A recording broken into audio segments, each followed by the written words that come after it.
नमस्ते। मध्य प्रदेश में बीजेपी की बहुत अच्छी स्थिति है। लोकसभा की कुल 29 सीटें हैं, जिसमें से 25 तो पक्के तौर पर बीजेपी को आ रही है। इस पर कोई इफ एंड बट्स की गुंजाइश नहीं है। 4 सीटें ऐसी हैं जहां संघर्ष में कांग्रेस पार्टी है, लेकिन इसका मतलब यह नहीं है कि वह चारों सीट जीत जाएगी।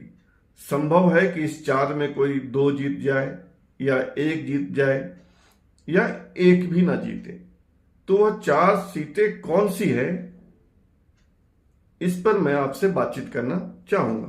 पहली सीट है छिंदवाड़ा, जहां से कमलनाथ के सुपुत्र नकुल नाथ कांग्रेस के कैंडिडेट हैं और बीजेपी के कैंडिडेट हैं बंटी विवेक साहू।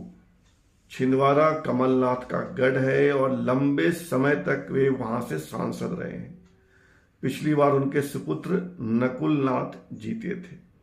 इस बार छिंदवाड़ा में बीजेपी ने काफी मेहनत की है, तो संभव है कि बीजेपी वहां जीत जाए, लेकिन यह गारंटी नहीं है, पक्का नहीं है।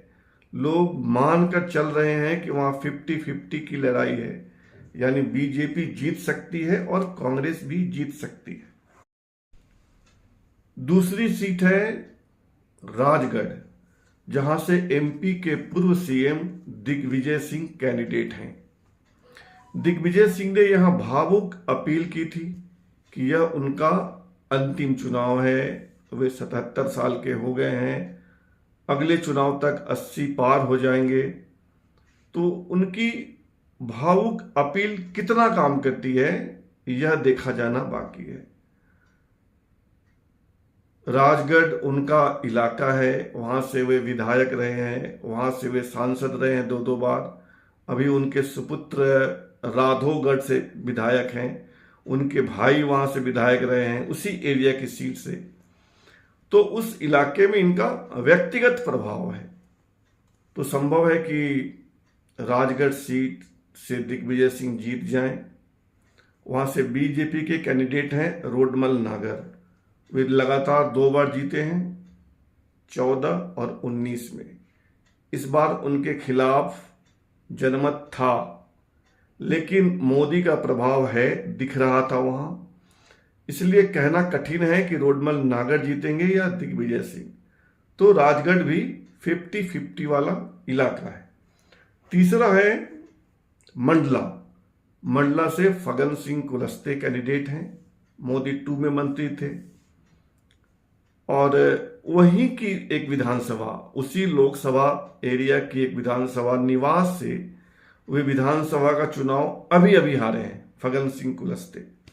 और जो कांग्रेस के कैंडिडेट हैं ओंकार सिंह मरकाम, वे बहुत मजबूती के साथ लड़े हैं। तो एक मंडला सीट है जहां से कांग्रेस को कुछ उम्मीद है या उम्मीद की जानी चाहिए।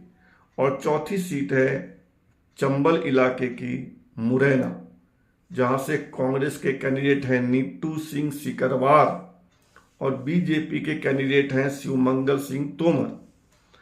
2019 में यहां से नरेंद्र सिंह तोमर जीते थे। अब चूंकि वो विधानसभा में आ गए हैं, विधानसभा अध्यक्ष हो गए हैं, तो यहां से बीजेपी के कैंडिडेट शिवमंगल सिंह तोमर को बनाया गया था। शिवमंगल सिंह तोमर पूर्व विधायक हैं, बीजेपी के पुराने नेता हैं।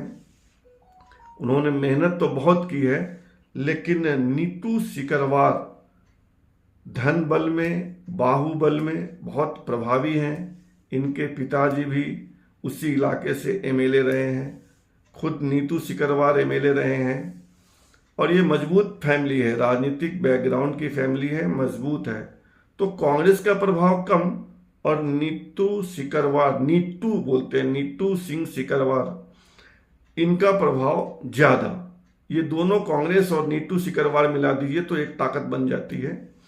तो मुरैना में नीतू सिकरवार भी शिवमंगल सिंह तोमर को फाइट दे रहे हैं, कड़ी टक्कर दे रहे हैं।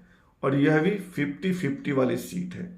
तो एमपी का जब विश्लेषण करेंगे 29 सीटों का, तो बीजेपी की पक्की सीट है 25 और 4 सीटें छिंदवाड़ा, राजगढ़, मंडला और मुरैना, ये 4 सीटें ऐसी हैं जहां कांग्रेस को उम्मीद है।